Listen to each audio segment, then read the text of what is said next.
Vellum. It's that gorgeous translucent paper we all buy because it feels so high end, and then it just sits in our drawer because we're terrified the adhesive will show through. So, today we are answering the big question: is vellum actually worth the hype?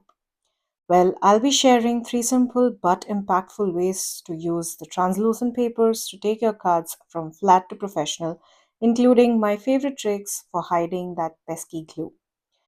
I'm Revati, and this is RP underscore Shutterbug. Let's get crafty. I'll be using three vellum sheets from Your Paper Insider box number 14, which is the latest subscription box. We have the Wisteria Purple Vellum, Natural Clear Vellum, and a beautiful lemon yellow vellum. Now, you must have seen me use vellum in many of my projects, including die cutting delicate leaves and floral elements, creating soft shadow layers for sentiments, or even using it to tone down busy backgrounds. But today, we are taking a step further and trying something new. I'll be experimenting with heat embossing and even running vellum through an embossing folder to achieve a completely different look. I must say, vellum can be a little unpredictable at times, but that's part of the magic.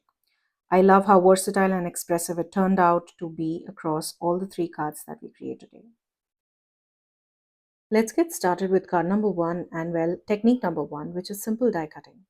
We are going to pair a solid cardstock with die cut vellum, and honestly, this is one of my favorite ways to use vellum because it's easy, stress free, and always looks elegant.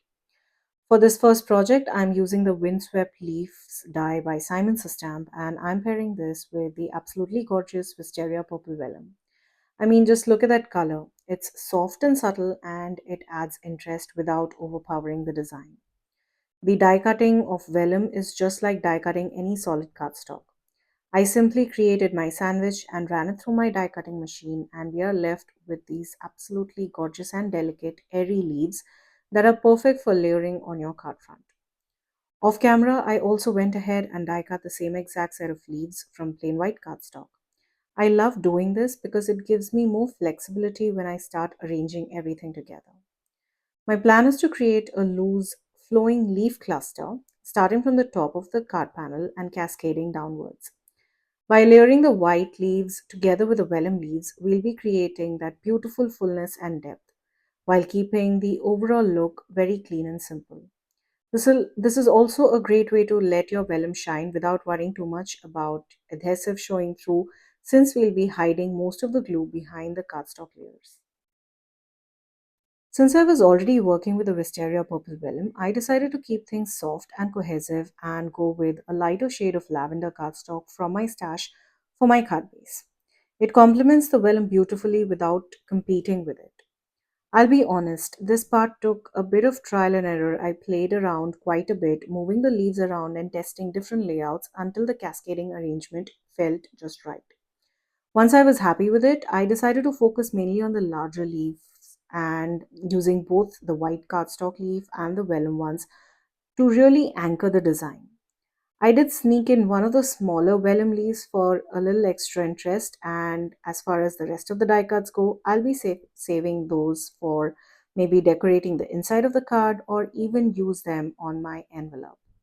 This is one of those little details that makes the whole project feel more intentional and polished without adding any extra work. I also pulled out a purple mirror cardstock strip from again box number 14, which I'll be adding to the top of the card base right where the cascading leaves begin. This little strip along with another purple cardstock strip will really help ground the entire leaf focal point and give the design a nice finished look. But before we start assembling everything, let's take a moment to stamp our sentiment. I placed the entire card panel along with the setup onto my stamp wheel, keeping the layout exactly as is, and decided to turn this into a very elegant thank you card. Now, for that, I chose the sentiment, which is this absolutely gorgeous scripty font that simply says thanks from the Vintage Garden stamp set by Simon Stamp. It's delicate, timeless, and pairs beautifully with the softness of that vellum. Now, to keep the color palette cohesive, I stamped my sentiment using Midnight Violet ink from Altinu. I stamped it twice to really build up the color and get that beautiful crisp impression. Sometimes that second stamping makes all the difference, especially when you're going for a clean and polished finish. Now that our sentiment is in place, we can start assembling all of the components of our card front. I began by securing the panel onto my glass mat, and I'm using those little magnets to hold everything in place.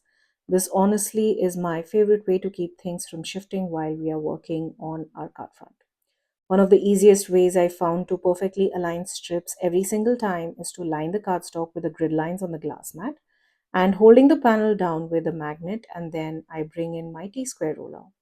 I then apply a thin line of glue right along the edge of the ruler, and that gives me a clean, straight guide for placing my strips. First, I'm adding that thicker purple mirror cardstock strip, followed by a thinner strip in a slightly darker shade of purple. These two layers add just enough contrast and shine without overpowering the design. Once those are in place, we can start adhering our die cut leaves. Adding glue to the white cardstock leaves is very straightforward, but when it comes to the translucent vellum leaves, you do want to slow down a bit. You really don't want any of that adhesive showing through that beautiful focal point. I apply the tiniest dots of glue in very strategic points along the leaf, mostly where it overlaps with the white cardstock or tucks behind another element. This way, the glue stays hidden and the entire focal point looks clean, polished, and professionally finished. It's a small detail, but it makes a big difference. You can also use small glue dots on your vellum die cuts if that's what you prefer, but for me, I really like using tiny drops of liquid glue. It gives me more control and I find it works best for this kind of layering.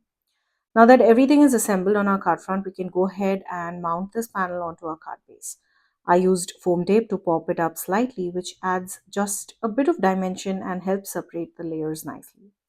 Now, before calling this card finished, I couldn't resist adding a few positively dazzling gems to embellish the card front. They add the perfect touch of sparkle without taking away from the vellum or the clean and simple design. And with that, card number one is complete.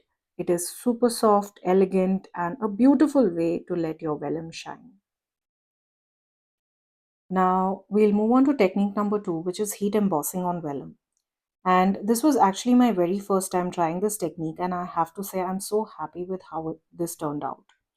For this card, I'm using the clear vellum. This is the kind of vellum that I actually reach out for when I want to tone down a busy background or create a soft shadow layer behind die cut sentiments.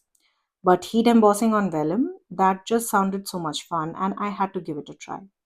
Sticking with the floral theme, I chose this beautiful floral arrangement from the Wildflower Cuttings stamp set by Simon's Stamp. The delicate lines of this image work so well on that translucent vellum. I wanted to create a frame for my card front, so I trimmed down the vellum and decided to frame it using a white A2 frame, which I had already die cut using the A2 frame style, also by Simon's Stamp.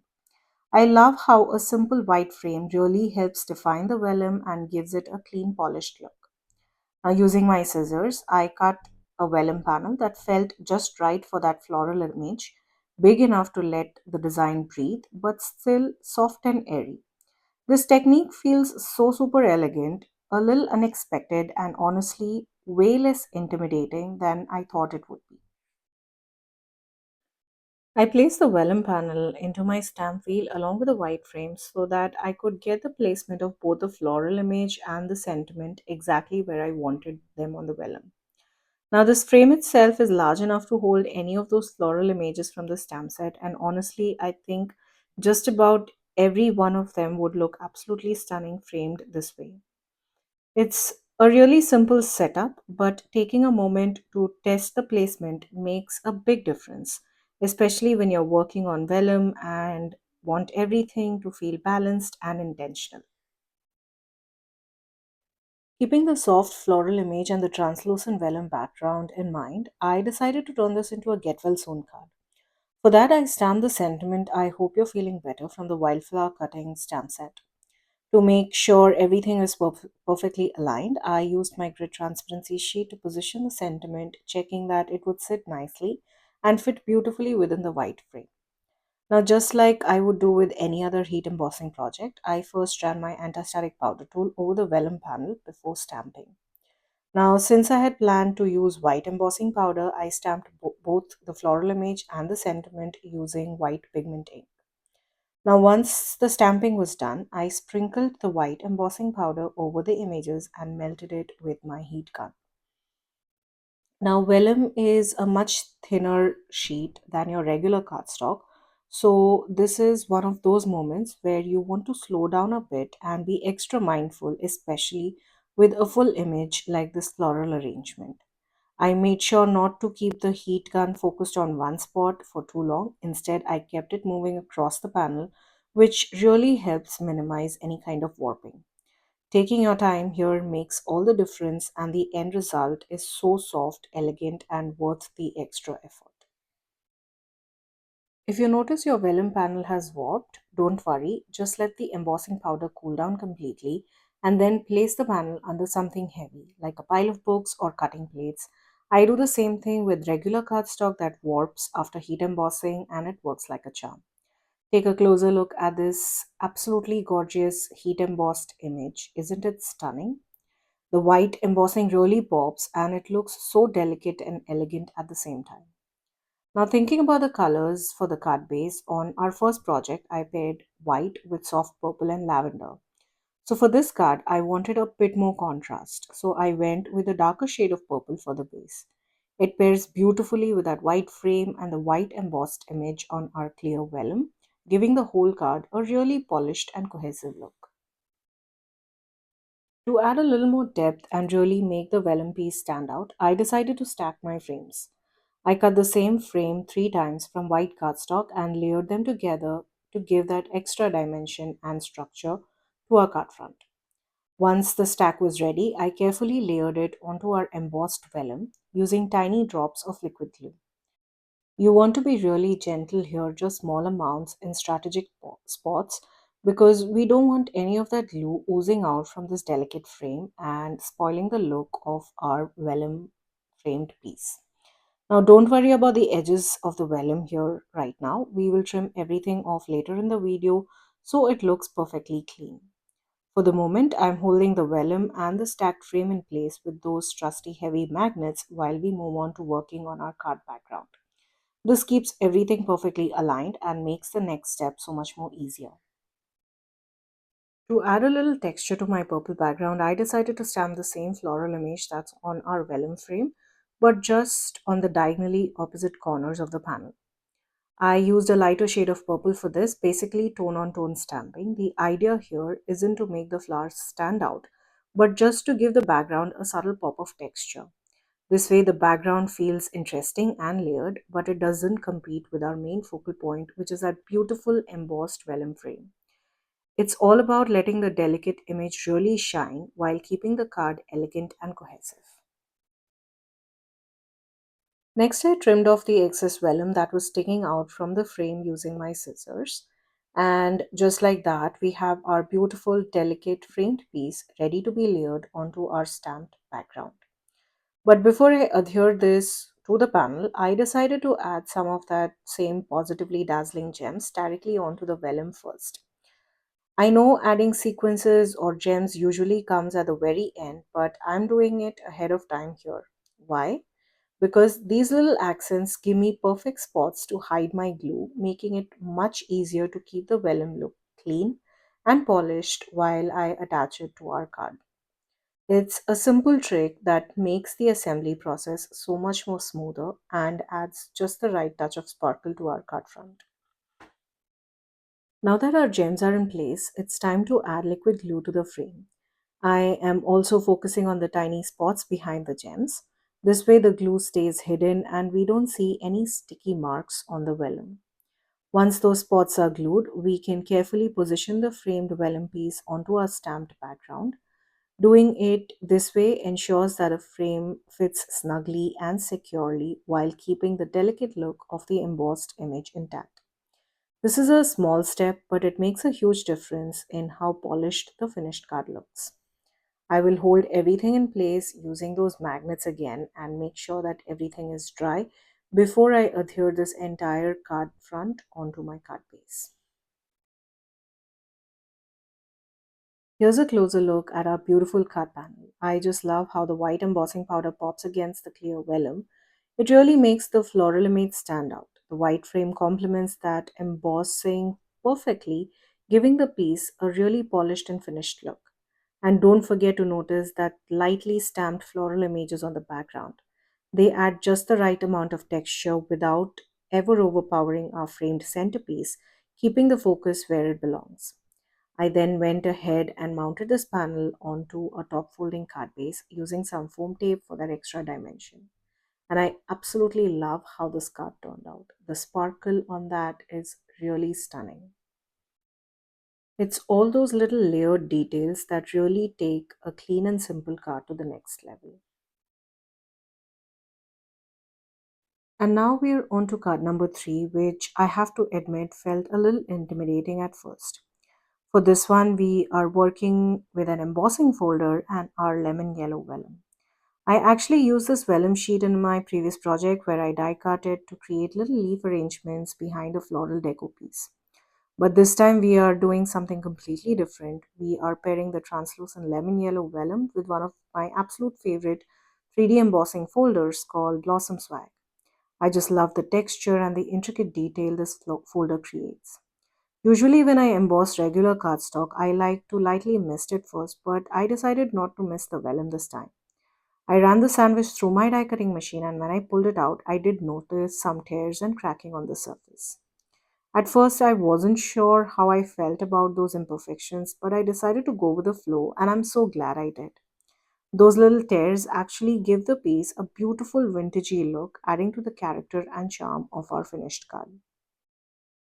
I decided to pair this embossed vellum with craft cardstock, which really adds to that vintage feel of the finished card. I had originally cut the vellum panel to be slightly longer than the card base, so I added a score line at the top and attached it to the back of the craft cardstock to create a flap. I love this little detail because it adds dimension and movement to our card.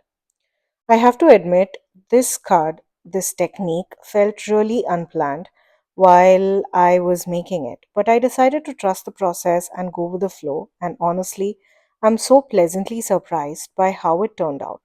The textures, the colors, the vintage vibe all came together in a way that feels effortless, even though it started out a little intimidating.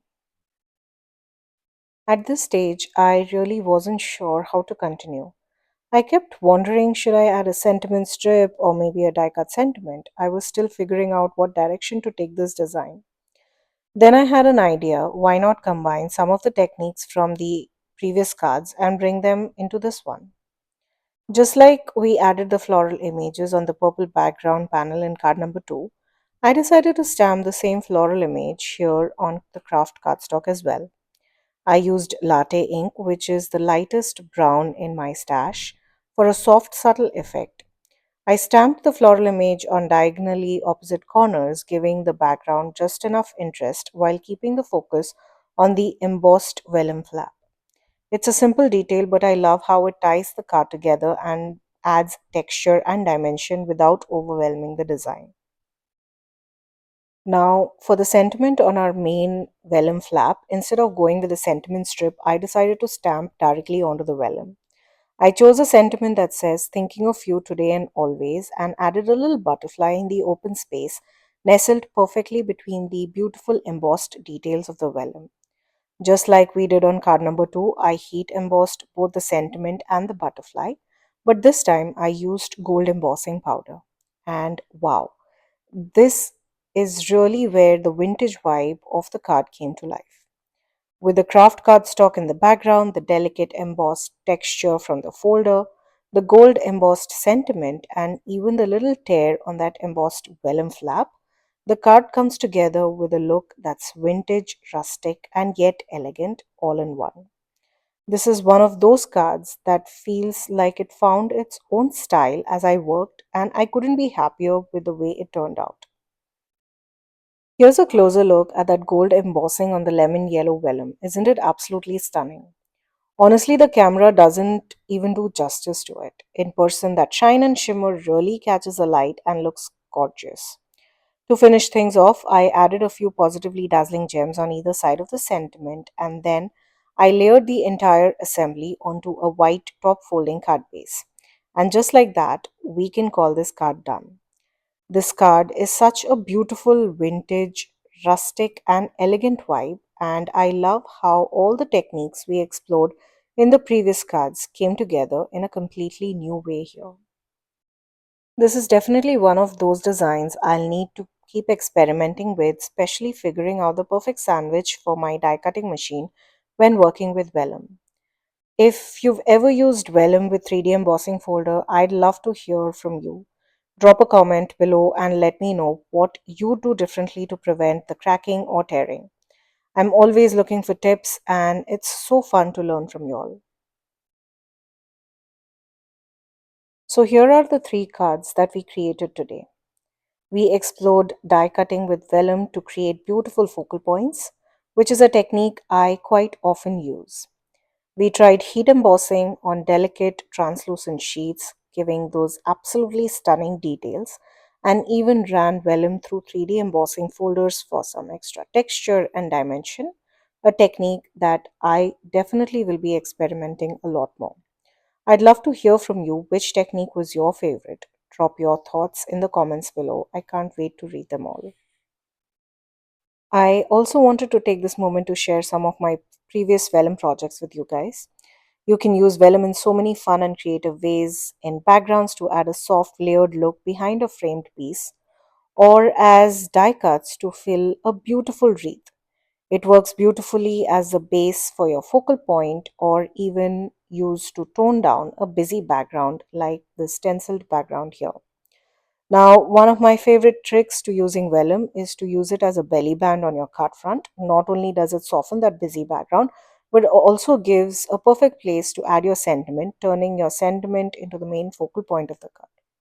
Now, vellum is just so versatile. It is a translucent sheet with endless possibilities, and it's always fun to experiment with it in new ways. I hope you enjoyed watching today's video and feel inspired to create your own masterpieces using vellum, a product that's definitely worth having in your crafty stash. I will leave links in the description box below to all the supplies that I used to create the cards in this video, along with some of my other favorites that I think you'll love too. Please know that all of these links are affiliate links, so if you shop using one of my links, I'll get a small commission at no cost to you guys. And if you want even more fun card making tips and tricks, be sure to check out this playlist. You'll find lots of inspiration and techniques to try in your own projects. Thank you again for joining me today. Until next time, stay safe.